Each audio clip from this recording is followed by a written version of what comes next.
In the summer of 1994, friends and family gathered in a lawyer's office to read the will of 79-year-old Thelma Howard, who had died peacefully in a nursing home a few weeks earlier.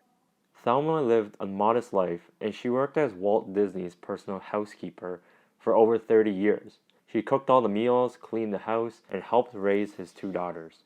According to Google, housekeepers of today are paid somewhat close to minimum wage, so damn. Her salary was slightly above average compared to other housekeepers, despite working for such a rich boss.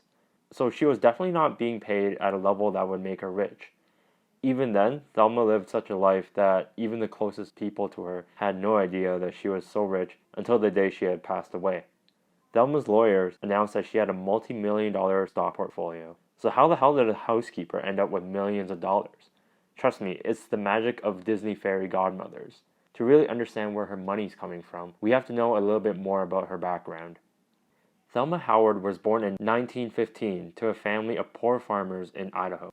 She lived a pretty tragic life, with her mother dying from childbirth when she was the age of 6. Two of her younger siblings died unexpectedly before she was 18. She attended college in Washington State, but dropped out of the first year of school because she couldn't afford the tuition. Later, she moved to Los Angeles, where she took various odd jobs to make ends meet, including working as a secretary, a soda drink server, and a cleaner. To be honest, during this time, she was starting to sound like a millennial living in the 20th century. But it was through this kind of odd work that Thelma struck gold. By the time she was 36 years old in 1951, she landed her dream job as a live-in housekeeper at Walt Disney's estate in California. Just kidding, this is Disneyland. His real house is this. Thelma pretty much turned her life around, coming from a humble beginning to moving into a mansion that was 3.6 acres big, had 18 bedrooms, 17 bathrooms, a putting green, tennis court, swimming pool, library, and gym. In fact, the pool house alone was reported to be larger than the house that Thelma grew up in back in Idaho. Before hiring Thelma, Walt Disney struggled to find a housekeeper that worked well with his family. The previous housekeeper was a culinary maestro, but she didn't get along with Walt Disney's daughters. According to one of the daughters, the previous housekeeper would ban the kids from entering the kitchen. Get out! Get out! She would also force the kids to stay in the rooms as she cleaned the house.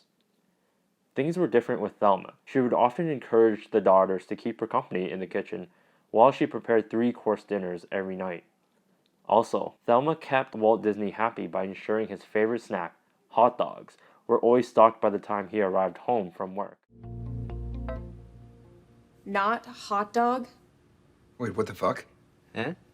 Walt Disney went to even describe Thelma as the real-life Mary Poppins. I'm Mary Poppins, y'all! During the 30 years working for Walt Disney, she was paid a little bit more than the average housekeeper's salary. She was given a room and meals that made her paychecks go a long way, but it still wasn't enough to make her rich. The unique perk working for Walt Disney was that he gave her shares of Disney stock as bonus every Christmas and birthday. As the Disney empire expanded, the number of shares she received grew. Thelma respected Walt Disney so much, she never sold a single share in her entire lifetime, and even used some of her own money to buy more shares. Interestingly, when Thelma started receiving shares of Disney stock, the company wasn't the big deal it would eventually become. It was throughout the next 14 years until 1965 that the company gradually transformed into an entertainment powerhouse by creating classics such as Lady and the Tramp, Sleeping Beauty, 101 Dalmatians, and Mary Poppins. Thanks to the annual gifts and a number of stock splits, by the time that Thelma died in 1994, she had accumulated 193,000 shares of Disney stock that were worth $9.5 million at the time. If you adjust that for 25 years of inflation, that's around $16.4 million of today's money. Her lawyer said that she had intentions to use half of that amount to establish the Thelma Pearl Howard Foundation, and then give the other half to her adult son, who was developmentally disabled and living in a full-time care facility. But wait, I don't recall saying she married, so is it really her son, or is it Walt Disney's? Before working for the Disneys, she was married briefly and had a son, whose rebellious childhood led him to boarding school and later joined the Navy. But what about her Disney shares? What would they be worth today? If Thelma's shares were never sold and held to present-day time, they would have more than tripled to 587,000 shares due to the various stock splits that gave her even more shares. At the most recent stock price of $141, her shares would be worth $82.8 million. Not bad for a housekeeper, right?